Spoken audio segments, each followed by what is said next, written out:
The stars sparkled like diamonds against the black canvas of space as the massive shipyard orbiting Neptune hummed with activity. Huge robotic arms moved across the skeletal frame of what would soon be humanity's greatest achievement. Workers in spacesuits floated around the structure, welding pieces together and installing complex systems. Admiral William Carter stood tall, with his hands clasped behind his back. His weathered face remained serious as he watched the construction through the observation window. At 62 years old, Carter had served in Earth's Space Forces for over 4 decades. The gray in his hair and the lines around his eyes told stories of difficult decisions and hard-won battles. "It's beautiful, isn't it?" asked a voice beside him. Carter turned to see Dr. Olivia Mitchell approaching. Her curly brown hair was pulled back in a practical ponytail, and her green eyes sparkled with excitement. As the lead scientist on the project, she had spent the last 5 years bringing this dream to life. "It's more than beautiful," Carter replied. "It's the future of humanity among the stars." The ship taking form before them didn't look particularly special to untrained eyes. It had the sleek, elongated shape common to human warships, with the familiar bulge of crew quarters in the middle and engine nacelles at the rear. But appearances were deceiving. "How are the quantum systems performing?" Carter asked. Olivia smiled and pressed a button on her tablet. A holographic display appeared between them, showing complex diagrams and streams of data. "See for yourself, Admiral. The QE drive isn't just stable. It's exceeding our projections by 340%. We can effectively render the ship partially intangible while maintaining offensive capabilities." Carter let out a low whistle. "In simple terms, Doctor?" "In simple terms? We've created a warship that can phase in and out of normal space. Enemy weapons will pass right through it when the drive is active, but our weapons can still hit them. It's like having the ultimate shield and sword at the same time." Carter nodded slowly, his mind racing with the implications. Humanity had been part of the Galactic Council for just over 30 years, ever since their first faster-than-light ship had encountered the Araxan trading vessel near Alpha Centauri. In those 3 decades, humans had learned much about their place in the galaxy, and that place was at the bottom. Despite all their innovations and adaptability, humans remained relegated to observer status in the Council. The older species, some with histories spanning tens of thousands of years, considered Earth's people too unpredictable, too aggressive, too young. "And the Council has no idea what we're building?" Carter asked. "No, sir," Olivia replied. "We've classified everything under the Neptune protocols. As far as the Galactic Council is concerned, we're building an upgraded defense cruiser, nothing more." Carter gestured toward the partially completed ship. "Does she have a name yet?" "USS Thunderchild," Olivia said with pride. "Named after the warship in H.G. Wells's War of the Worlds that fought bravely against a superior alien force." "Appropriate," Carter murmured. They stood in silence for a moment, watching as a massive gun turret was carefully positioned along what would become the dorsal spine of the vessel. "Do you ever wonder if we're making a mistake?" Olivia asked suddenly. "The Council prohibited certain technologies for a reason. If they find out what we've done..." Carter's face hardened. "The Council prohibits technologies that threaten their power. The Vorax, the Tellarites, the Juriani, they've been the dominant forces in the galaxy for millennia. They don't want the balance disrupted." He turned to look directly at Olivia. "But tell me this, Doctor. When the Draxian pirates attacked our colony on Europa last year, did the Council send help? When the Vorax Empire expanded into the Tau Ceti system, which we had already started settling, did they respect our territorial claims?" Olivia shook her head. "No, sir. No, they told us to be patient, to respect our place as newcomers, to wait perhaps another century before we could even vote on matters affecting our own species." Carter's voice remained calm, but there was steel beneath his words. "In this galaxy, respect comes from strength. The Thunderchild will give us that strength." Unknown to both humans, their conversation was not as private as they believed. In a shadowed corner of the observation deck, a small device no bigger than a fingernail clung to the wall. its microscopic lens focused on the holographic display between Carter and Olivia, capturing every detail of the quantum entanglement drive. Thousands of miles away, safely hidden within the diplomatic quarter of the United Earth Governments, headquarters in Geneva, Ambassador Creel of the Vorax Empire received the transmission. His 4 yellow eyes widened as he reviewed the data. The Vorax were reptilian in appearance, with scaled skin the color of burnt orange, and a ridge of spines running from the top of their heads down to their powerful tails. Impossible, he whispered to himself, his forked tongue flicking nervously between his sharp teeth. These primitives cannot have mastered phase shift technology. He studied the data again. There was no mistake. The humans were building something that could upset thousands of years of Vorax dominance. Something that could give the youngest species in the Council an advantage that even his ancient civilization didn't possess. Creel reached for his secure communication device. This information needed to reach the Vorax High Command immediately. Plans would need to be made, countermeasures developed, perhaps even preventative action. Back at the Neptune shipyards, Carter and Olivia continued their inspection tour, moving from the observation deck into the heart of the construction zone. They donned light spacesuits and took a small transport pod out to the massive frame of the Thunderchild. "When will she be ready for her first test?" Carter asked as they floated through the skeletal corridors that would eventually become the main engineering section. 4 months for the first system tests, Olivia replied. "Full combat readiness in 6 if everything goes well." Carter nodded. "And the crew?" "Captain Gregory Martinez has already been selected. He's reviewing potential crew members now, 300 specialists chosen from Earth's best and brightest." As they reached the area where the quantum entanglement drive would be installed, Olivia paused. The massive circular chamber was still empty, awaiting the revolutionary technology that would make this ship unlike anything the galaxy had ever seen. "Once this drive is installed," she said softly, "everything changes, not just for this ship, but for humanity's future among the stars." Carter placed a hand on the frame of the doorway, feeling the cold metal beneath his gloved fingers. "Sometimes change is necessary, Doctor. Sometimes it's the only way forward." As the sun began to rise over the curved horizon of Neptune, casting a pale blue light across the shipyard, the USS Thunderchild continued to take shape, a vessel born of human ingenuity and determination, destined to shake the foundations of a galactic order that had remained unchanged for thousands of years. Neither Carter nor Olivia could know exactly what changes their creation would bring, but as they gazed at the growing form of humanity's most powerful warship, both felt the weight of history upon their shoulders, and the hope of a future where humanity would no longer be dismissed as the galaxy's newest children. 6 months had passed since Admiral Carter and Dr. Mitchell stood in the Neptune shipyards. Now the USS Thunderchild floated majestically in space, its hull gleaming under the distant sun. The ship was finally complete, a masterpiece of human engineering and scientific breakthrough. On the bridge, Captain Gregory Martinez sat in the command chair, his back straight and his dark eyes focused on the main view screen. At 45, Martinez had earned his reputation as one of Earth's finest space captains. His short black hair was neatly trimmed, and his uniform was spotless. This was the most important command of his career, and he intended to honor it. "All systems check complete, Captain," said Commander Samantha Reeves, his first officer. Her blonde hair was pulled back in a tight bun, and her blue eyes reflected the light from her console. "The ship is ready for its maiden voyage." Martinez nodded. "Very well, Commander. Let's see what this marvel can do." He pressed a button on his chair. "Engineering, how's our quantum drive looking?" Chief Engineer Paul Wilson's voice came through the speakers. "Purring like a kitten, Captain. The QE drive is stable and ready for activation on your command." "Excellent."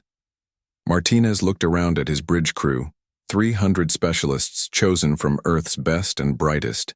They had trained together for months in simulators, but this would be their first real test as a crew. "Helm, set course for the Jupiter outpost. Let's start with something simple." Lieutenant Maria Garcia nodded from the helm station. Course laid in, sir. Engage conventional drives. 1/4 power. The massive warship began to move smoothly, away from the shipyard. Martinez felt a surge of pride as the stars on the view screen began to shift position. This was humanity's greatest achievement, a vessel that could change the balance of power in the galaxy. "Captain," called out Lieutenant Kevin Diaz from the communications station. His young face looked concerned. "We're receiving an emergency transmission from Tau Ceti colony. They're under attack." Martinez frowned. Tau Ceti was one of humanity's newest settlements, a small farming colony with minimal defenses. "Put it on screen."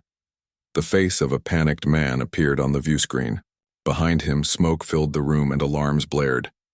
"This is Administrator Scott Jenkins of Tau Ceti colony. We are under attack by Draxian pirates. Our defenses are failing.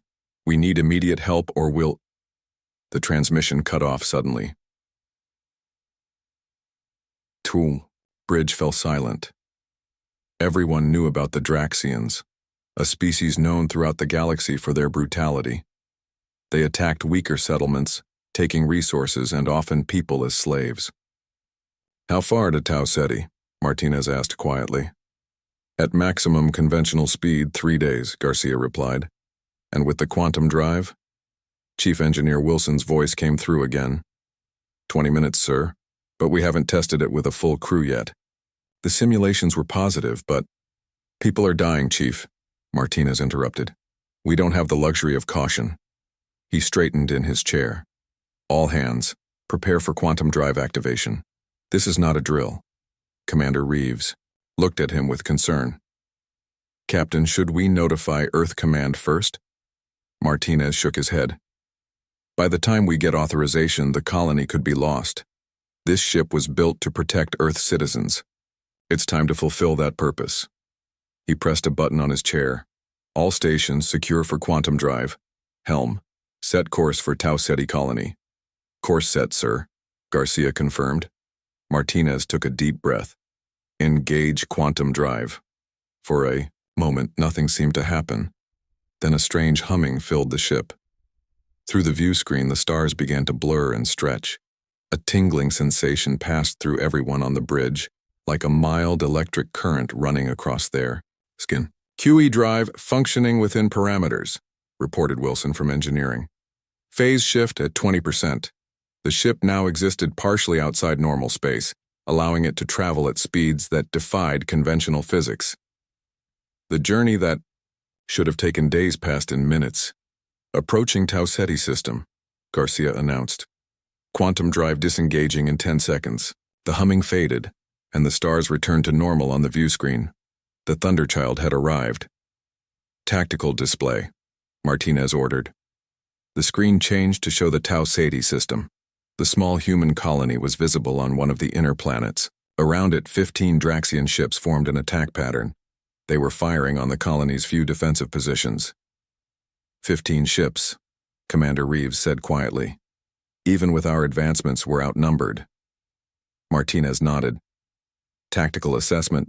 Lieutenant Diaz?" Diaz swallowed hard as he studied his console. "Sir, there are 15 warships out there. The Draxians have fitted their vessels with enhanced plasma cannons. Even with our advancements, we're exactly where we need to be," Martinez finished. He stood up, looking at the tactical display. "Red alert. All weapon systems online." The bridge lighting changed to a deep red as the alert klaxon sounded throughout the ship. "Sir," Reeves said, "conventional tactics would suggest we call for reinforcements. We're just one ship." Martinez smiled slightly. "We're not a conventional ship, Commander." He turned to face his crew. "This is the moment the Thunderchild was built for. We're going to show the galaxy what humanity can do." He pointed to the weapons officer. "Target the lead Draxian vessel. Prepare all forward batteries." The weapons officer nodded, her fingers moving quickly over her console. "Now," Martinez said, "engage QE drive. Phase ratio at 40%. The strange humming returned. On the view screen, they could see their own ship begin to shimmer, parts of its hull becoming translucent as it partially shifted out of conventional space. "The Draxians have detected us," Diaz reported. They're breaking off their attack on the colony and turning toward us. Let them come, Martinez said calmly. The first Draxian ship fired, its bright green plasma beams shooting toward the Thunderchild. But instead of impacting the hull, the beams passed harmlessly through the phased sections of the ship. Minimal damage to sections 3 and 7, reported the damage control officer. All other systems functioning normally. Martinez nodded. Return fire all batteries. The Thunderchild's weapons blazed to life. Unlike the Draxian beams, the human weapons found their targets with devastating accuracy. The lead Draxian ship's shields flickered and failed under the assault. A second volley tore through its hull, causing a series of explosions. Target destroyed, the weapons officer announced, sounding almost surprised at the effectiveness of their attack. Target the next vessel, Martinez ordered. Same pattern. What followed wasn't just a battle. It was a display of power unlike anything seen before in this part of the galaxy. The Draxian vessels fired desperately at the Thunderchild, but with the ship partially phased out of normal space, most of their attacks were useless. Meanwhile, the human vessel moved between them, its weapons finding their marks with deadly precision. In 20 minutes, 12 Draxian ships were destroyed or disabled. The remaining 3 broke formation and fled, jumping to faster-than-light speed to escape. On the bridge of the Thunderchild, the crew watched in stunned silence as the enemy disappeared. Damage report, Martinez asked. Minor damage to outer hull sections, replied the damage control officer. No casualties. All systems functioning within normal parameters. Martinez nodded slowly. Send a message to the colony. Tell them they're safe now. As the crew began to cheer, Martinez shared a look with Commander Reeves. They had just demonstrated the true power of the Thunderchild and changed the rules of space warfare forever. Unknown to them, their battle had been observed. A cloaked vessel hung silently in the darkness of space, its advanced sensors recording every moment of the engagement. Inside, observers from the Galactic Council watched with growing alarm as the human ship defied conventional laws of combat. Within hours, recordings of the engagement would spread throughout Council space, causing widespread fear and concern. The balance of power, stable for millennia, suddenly faced an unprecedented disruption. The Great Hall of the Galactic Council on Centauri Prime buzzed with angry voices. 217 representatives from different spacefaring civilizations filled the circular chamber. Many stood from their seats, shouting and gesturing. Others whispered urgently to their advisors. The normal order of the council had collapsed into chaos. In the center of this storm stood Ambassador Diane Powell, Earth's representative to the council. Her gray pantsuit was crisp and professional, and her short brown hair framed a face that remained calm despite the hostility directed at her. At 58, Powell had spent decades in diplomatic service, but nothing had prepared her for this moment. High Chancellor Zevtel, the ancient and respected leader of the council, raised a four-fingered hand for silence. The old Giuliani's skin was pale blue and covered in fine scales that had dulled with age. The chamber gradually quieted. "We will have order," the Chancellor's translator conveyed in the common galactic language. "The representative from Earth will be allowed to speak without interruption." Powell nodded gratefully. "Honored members of the Council, the recent actions of the USS Thunderchild at Tau Ceti were purely defensive. Our colony was under attack by Draxian pirates. The ship responded to a distress call and protected innocent civilians." Ambassador Creel of the Vorax rose to his full height of nearly 3 meters, his orange scales gleaming under the chamber lights. "The humans have created an abomination," he hissed, his forked tongue flicking between sharp teeth. "A weapon that renders conventional defenses useless, threatens the very stability of our galactic community. We demand immediate decommissioning of this vessel and surrender of all research data." Shouts of agreement came from many council members. Powell waited for the noise to subside before responding. "The development of the Thunderchild-class vessel represents humanity's right to self-determination and protection," she argued. "The rescue at Tau Ceti demonstrates our commitment to using this technology responsibly." A representative from the Tellarite Confederation, a species known for their mathematical prowess and logical approach, activated her speaking light. Her gray skin wrinkled as she frowned. "The issue is not the specific use in this instance," the Tellarite said. "The issue is the technology itself. Quantum entanglement weapons create an imbalance in defensive capabilities that could trigger an arms race. If all species develop such technology, the result would be catastrophic." Powell looked around the chamber. Most faces showed fear or anger. Only a few seemed thoughtful or curious. The Araxan representative, silver-skinned and elegant, watched her with particular interest. Chancellor Zevtel raised his hand again. "This technology," the translator conveyed, "creates an imbalance that could trigger an arms race unlike anything we've seen in 12,000 years. The Council must vote on Resolution 47B, the classification of quantum entanglement weaponry, as a prohibited technology under the Galactic Accords." Powell felt her heart sink. If the resolution passed, Earth would be forced to dismantle the Thunderchild and surrender all research on quantum entanglement technology. Humanity would lose its only real advantage in a galaxy where they were still considered newcomers. "I request time to consult with my government before this vote proceeds," Powell said, using a common diplomatic tactic to delay proceedings. The Chancellor nodded. "The Council will recess for 48 standard hours." As the delegates began to file out, the Araxan representative approached Powell. The tall, silver-skinned diplomat bowed slightly. "Ambassador Powell, I am Lyra Tennell of the Araxan Confederation," she said in a melodic voice. "Perhaps we might speak privately." Powell nodded, intrigued. The Araxans were known for their technological prowess and their recent conflicts with the domineering Vorax Empire. As Powell followed Tennell to a private meeting room, she noticed Creel watching them with his 4 yellow eyes narrowed in suspicion. Meanwhile, on Earth, President Lauren Alvarez stood by the window in the Oval Office of the White House. Her dark hair was pulled back in a severe bun, and her face showed the strain of recent events. At 60, she had led Earth through its first decades, as part of the galactic community, working tirelessly to gain respect for humanity. "They're demanding we dismantle our only real advantage," she said, turning to Admiral Carter, who stood by her desk. Carter's face hardened. "Madam President, we both know what happens to species that can't defend themselves in this galaxy. The Taurons were nearly wiped out before being protected as a client race. The Brenari lost 3 colonies before submitting to Vorax oversight." Alvarez sighed. "The Council has existed for 20,000 years, Admiral. We've been part of it for barely 3 decades.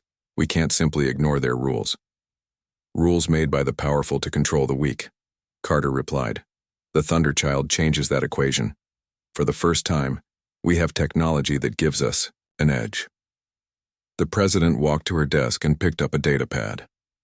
"I've just received the full report on the Tau Ceti engagement. 1 ship against 15, and we prevailed without a single casualty on our side."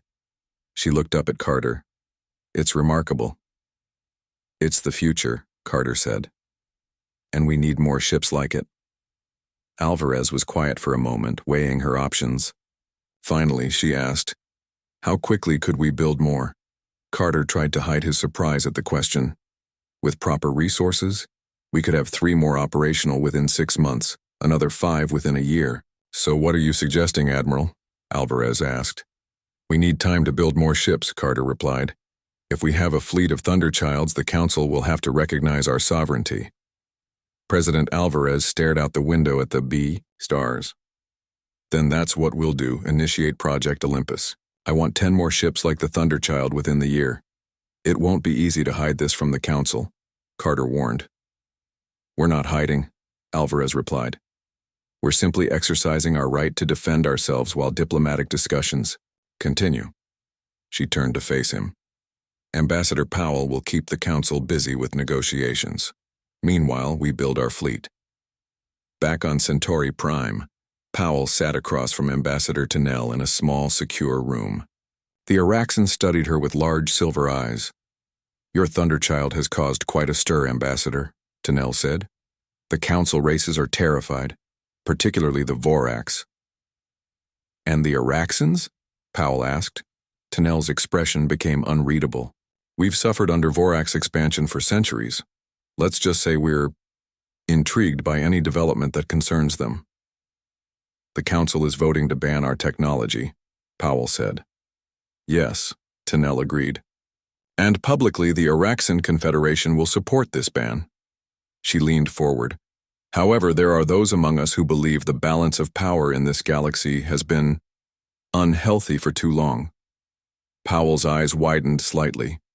Are you proposing an alliance? Not officially, Tennell said carefully, but perhaps a sharing of certain technologies would benefit both our peoples. Your quantum entanglement research paired with our advanced cloaking systems could create something truly revolutionary. Why help us? Powell asked. Tennell stood and walked to the window looking out at the gleaming towers of the Council Capitol. Because the galaxy needs balance, and because some of us remember when the Vorax were the newcomers, making the same promises of peace they broke once they gained power. As Powell considered this unexpected offer, she knew that humanity stood at a crossroads. The decision they made now would shape their place in the galaxy for generations to come. In a secure chamber below the Council building, Ambassador Creel met secretly with representatives from 4 other dominant species. Their faces were grim as they reviewed footage of the Thunderchild's battle with the Draxian pirates. The humans must be stopped, Creel insisted. If they build a fleet of these vessels, the power dynamics we've maintained for millennia will collapse. A Tellarite representative nodded. Then we don't give them time. Intelligence suggests they've begun construction of additional vessels. Have the combined might of 5 fleets, Creel responded. We move against Earth now, before these abominations can be completed. The Council can formalize our actions afterward. The representatives nodded in agreement, unaware that their secret meeting was being observed through Araxan surveillance technology. The image was transmitted instantly to Tennell's private communicator as she spoke with Ambassador Powell. The game had begun, and the stakes were nothing less than humanity's future among the stars. Captain Martinez stood on the bridge of the Thunderchild as it patrolled the edge of human space. The ship had been given a hero's welcome upon returning to Earth after the Tau Ceti incident. Now, 3 weeks later, they were back on active duty, showing the flag near the border of Vorax territory. Status report, Martinez said to Commander Reeves, who stood beside him reviewing data on a tablet. All systems normal, Captain, she replied. The quantum drive is functioning at peak efficiency. After the maintenance cycle, Martinez nodded, satisfied. The crew had settled into a comfortable routine, though there was an undercurrent of tension. Everyone knew that their ship had caused a political storm throughout the galaxy. The Galactic Council was still debating what to do about the Thunderchild and its revolutionary technology. Captain, called Lieutenant Diaz from the communications station. We're receiving new orders from Earth Command. Priority 1. On screen, Martinez ordered. Admiral Carter's face appeared on the main view screen. Captain Martinez, you are to proceed immediately to coordinates 227 Mark 319. You will rendezvous with a vessel from the Araxan Confederation. This meeting has been arranged at the highest diplomatic levels. The details are classified. Martinez raised an eyebrow. The Araxans were known for their technological prowess and their ongoing Cold War with the Vorax Empire. Understood, Admiral. Any special instructions? Be polite, Carter said with a small smile. But remember that while they may be potential allies, they have their own agenda. Report back after the meeting. Carter out. The screen went dark. Martinez turned to his helm officer. Set course for the coordinates, Lieutenant Garcia. Conventional. Drive only. Aye, Captain. ETA 3 hours at standard speed. As the Thunderchild changed course, Martinez wondered what the Araxans wanted. Earth had limited dealings with them in the past. They were one of the older species in the Council, with a civilization spanning over 8,000 years. Unlike the Vorax, they had never shown expansionist tendencies, preferring to focus on technological development over territorial conquest. 3 hours later, the Thunderchild arrived at the designated coordinates, a quiet sector of space near an uninhabited star system. There was no sign of any other vessel. Scan the area, Martinez ordered. Nothing on sensors, Captain, reported the science officer. Wait, detecting a spatial distortion at bearing 045. As they watched, A sleek, crystalline ship seemed to materialize out of empty space. Unlike the solid, practical design of human vessels, the Araxan ship looked almost like a work of art. Its hull formed of interlocking, crystal-like plates that caught and reflected the light of nearby stars. They were cloaked, Reeves said, quietly. Our sensors didn't detect them at all until they wanted to be seen. Martinez nodded thoughtfully. Araxan cloaking technology was rumored to be the most advanced in the galaxy. Open a channel. A moment later, the image of an Araxan appeared on screen. The tall, silver-skinned woman had an otherworldly beauty, with large metallic eyes and delicate features. Captain Martinez of the USS Thunderchild, she said in flawless English. I am Ambassador Lyra Tennell of the Araxan Confederation. Thank you for meeting us. Ambassador, Martinez replied with a respectful nod. We're honored by your presence. How may we assist the Araxan Confederation? I would prefer to discuss that in person, if you would permit me to come aboard your vessel, Tennell said. Martinez hesitated only briefly. Of course, Ambassador. We'll prepare to receive you. 30 minutes later, Tennell stepped onto the bridge of the Thunderchild, accompanied by two silent Araxan guards. The human crew tried not to stare at the visitors, whose silver skin seemed to shimmer under the bridge lights. Your ship has caused quite a stir, Captain, Tennell said, studying the bridge with undisguised interest. The Council races are terrified, particularly the Vorax. And the Araxans? Martinez asked. Tennell's expression became unreadable. We've suffered under Vorax expansion for centuries. Let's just say we're intrigued by any development that concerns them. She handed Martinez a small crystal. My government authorized me to offer you this. Martinez studied the object. What is it? Complete schematics for our advanced cloaking technology, Tennell replied. It will complement your phasing capabilities. Martinez's eyes widened. This was incredibly valuable technology, something the Araxans had never shared with anyone before. Why help us? Because, Tennell replied softly, the galaxy needs balance, and because some of us remember when the Vorax were the newcomers, making the same promises of peace they broke once they gained power. Before Martinez could respond, Lieutenant Diaz called out urgently from his station. Captain, we're picking up encoded transmissions, massive fleet movements from 5 council races, all converging toward the Sol system. Martinez looked sharply at Tennell. Did you know about this? The Araxan nodded grimly. It's happening sooner than we anticipated. The Vorax have convinced 4 other species to join them in a preemptive strike against Earth. They plan to destroy your shipyards before you can build more vessels like this one. Martinez felt cold anger rising within him. How many ships? 50 capital ships and over 200 support vessels, Tennell said. The largest armada assembled in centuries. Commander Reeves paled. That's enough firepower to overwhelm Earth's defenses. Martinez turned to communications. Lieutenant Diaz sent an emergency message to Earth Command, Code Black. He looked back at Tennell. How long do we have?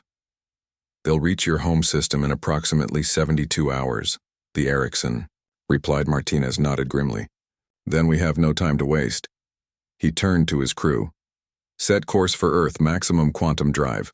We need to get home before that fleet arrives. As the crew rushed to their stations, Tennell stepped closer to Martinez. Captain, there's more. You should know. The Araxan Confederation cannot officially help you. The Council would see it as an act of war. But there are elements within our government who believe this alliance would benefit us both. What are you suggesting? Martinez asked. Your engineers should begin integrating our cloaking technology immediately, Tennell said. And perhaps I might remain aboard to assist with the integration, as an unofficial advisor. Martinez studied the alien diplomat for a moment, then nodded. Welcome aboard the Thunderchild, Ambassador Tennell. As the quantum drive engaged and the ship began its rapid journey back to Earth, Martinez knew they were racing against time. The fate of humanity might depend on how quickly they could reach home, and whether Earth's defenses could hold against the coming storm. Meanwhile, in the Neptune shipyards, Admiral Carter stood in the command center, watching as technicians rushed to complete work on the other Thunderchild-class vessels. Only 3 were operational so far: the Thunderchild itself, the Lightning, and the Storm. 7 more sat in various stages of completion. The Admiral's tablet beeped with an incoming priority message. As he read the code black alert from the Thunderchild, his face grew grim. The attack they had feared was coming sooner than expected. He turned to Dr. Mitchell, who was overseeing the final calibrations on the Lightning's quantum drive. "We need more time," Mitchell said, her voice tense. "The QE drives on the others aren't fully calibrated." Carter's expression remained determined. "Then we make do with what we have, launch all 3 operational vessels, and pray it's enough."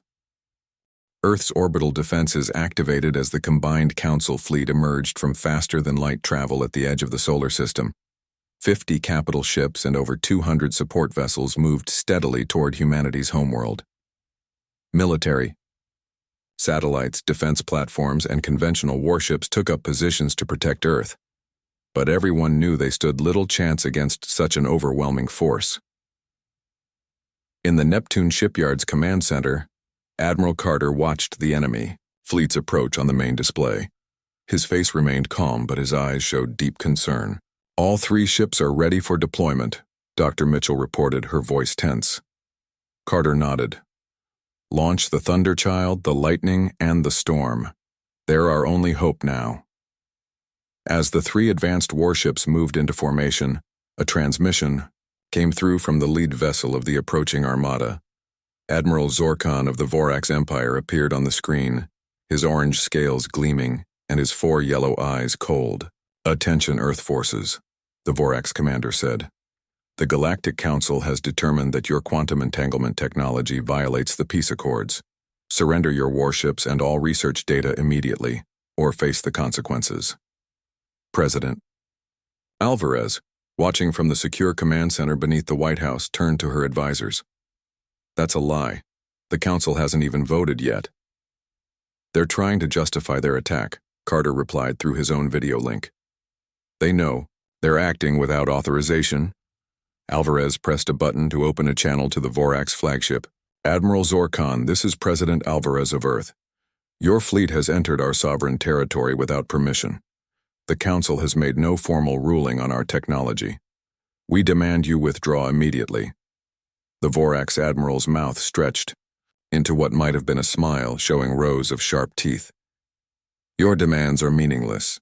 You have 1 hour to surrender your ships and technology. After that, we will take them by force." The channel closed. Alvarez looked at Carter's image on her screen.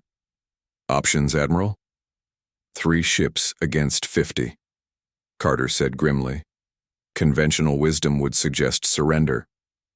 "And unconventional wisdom?" Carter's expression hardened. "Fight. Show them what our ships can really do." On the bridge of the Thunderchild, Captain Martinez received the transmission from Earth Command. "We are authorized to engage," he told his crew. "Whatever happens today will determine humanity's future in the galaxy." Commander Reeves looked at him questioningly. 3 ships against 50, sir?" Martinez smiled slightly. "Along with whatever surprises Ambassador Tennell's modifications might offer. Plus, Commander, they're expecting conventional warfare. They have no idea what these ships can really do when pushed to their limits." The tall Erickson stood nearby, her silver eyes watching the tactical display. "The integration of our cloaking technology with your phase shifting is untested," she cautioned. "But the simulations are promising." Martinez opened a channel to the other human captains, Frank Rivera on the Lightning and Lisa Chen on the Storm. "Remember the simulations. Phase shifting at maximum dispersion. Coordinated attack patterns. They're expecting us to act like conventional ships, so let's show them something new." The 3 human vessels moved to intercept the Council fleet, seeming impossibly small against the vast armada. "They're laughing at us," Lieutenant Diaz said quietly as he monitored enemy communications. "Let them laugh," Martinez replied. "Engage QE drive and Erickson cloaking simultaneously. Phase ratio at 60%. What followed was unlike any battle in recorded galactic history. The three human vessels pushed their quantum drives beyond safety parameters, phasing in and out of normal space so rapidly they appeared to be in multiple locations simultaneously. Combined with the Araxan cloaking technology, they became nearly impossible to target effectively. The Council ships fired desperately at phantoms, while precise strikes from the human vessels disabled engines, weapons, and command centers. The Thunderchild led the attack, appearing seemingly out of nowhere to deliver devastating blows before vanishing again. "Target their flagship," Martinez ordered, as they completed another successful attack run. The Thunderchild shimmered into full visibility directly in front of Admiral Zorkan's massive vessel. Before the Vorax could react, the human ship fired all forward batteries, tearing through the flagship's shields and disabling its main weapons array. "Direct hit," reported Lieutenant Diaz. "Their weapons are offline." "Open a channel," Martinez said. When the Vorax Admiral's face appeared on screen, his expression showed a mixture of rage and disbelief. "This is impossible," he snarled. "This is humanity," Martinez replied calmly. "We offered peace. You chose war. Now you see what that choice has cost you." Before the Vorax could respond, another alarm sounded. "Captain," Diaz called out. "New ships entering the system." Martinez tensed, expecting reinforcements for the Council fleet. Instead, to everyone's surprise, 5 sleek crystalline vessels appeared. Araxan warships. Tennell stepped forward, her silver eyes wide with surprise. "Those are ships of the Araxan High Command. I didn't know they were coming." A transmission came through from the lead Araxan vessel. "Attention all forces. This is High Admiral Vextor of the Araxan Confederation. The unauthorized aggression against Earth stops now. The full Galactic Council has convened an emergency session and voted. The actions of the 5 races represented in this fleet are condemned as violations of our most sacred principles." Admiral Zorkan's face contorted with anger. "The Araxans have no authority to—" "We speak with the authority of High Chancellor Zevtal," interrupted the Araxan Admiral. "Furthermore, the Council recognizes that humanity cannot be expected to disarm when faced with such treachery. The resolution against their technology is rescinded on condition that protocols for its use be established." Martinez exchanged a surprised look with Tennell. "Did you know about this?" he asked quietly. The Araxan diplomat shook her head, a small smile on her silver face. "It seems my government was more supportive than even I realized." 3 days later, Ambassador Powell stood again before the Galactic Council, but this time, at a table of equals rather than a petitioner's platform. Beside her sat Captain Martinez, now a hero throughout human space. "Humanity accepts full membership in the Galactic Council," Powell announced, "with all the rights and responsibilities that entails. We commit to using the Thunderchild technology for defense and peacekeeping, never for conquest." High Chancellor Zevtal nodded his ancient, scaled head. "The Council welcomes Earth as a full member. Your innovation has reminded us that progress should not be feared simply because it disrupts the comfortable status quo." As the historic session concluded, Ambassador Tennell approached the human delegation. "Your people have accomplished something remarkable," she said quietly. "You've changed the balance of power without destroying it." Martinez looked out at the assembled representatives of hundreds of civilizations. "That was always the goal. Not domination, just respect." Powell nodded thoughtfully. "And perhaps something more. A reminder that even the youngest species can contribute to the galactic community." Admiral Carter, watching the proceedings via secure transmission from Earth, turned to President Alvarez, who stood beside him in the Oval Office. "So do we continue building the fleet?" Alvarez smiled. "Of course, but now we build them together with our allies as peacekeepers rather than just warships. The Thunderchild has earned us our place among the stars. Now we need to show we deserve Sayana." As they spoke, the Thunderchild orbited silently above Centauri Prime, its revolutionary technology now a symbol not of war, but of a new era in galactic politics. Humanity had arrived on the galactic stage, not as conquerors, but as innovators. who had earned their place among the stars. Captain Martinez stood on the observation deck of the ship, looking out at the stars. Commander Reeves joined him, handing him a data pad. "New orders from Earth Command," she said. "We're to begin a goodwill tour of Allied systems, starting with the Araxan homeworld." Martinez nodded, watching as a small Araxan shuttle departed from their ship, carrying Ambassador Tennell back to her people. "From enemies to allies in just a few days," he mused. "The galaxy is changing, Commander." "Thanks to this ship," Reeves replied. "And its crew?" "No," Martinez said, smiling slightly. "Thanks to humanity doing what it does best, adapting, innovating, and refusing to accept limitations." He turned from the window. "Set course for the Araxan homeworld. Let's show our new allies what humanity has to offer." As the Thunderchild prepared to depart, the ship that had once been considered an outlawed abomination was now a symbol of a changing galaxy and humanity's rightful place within it.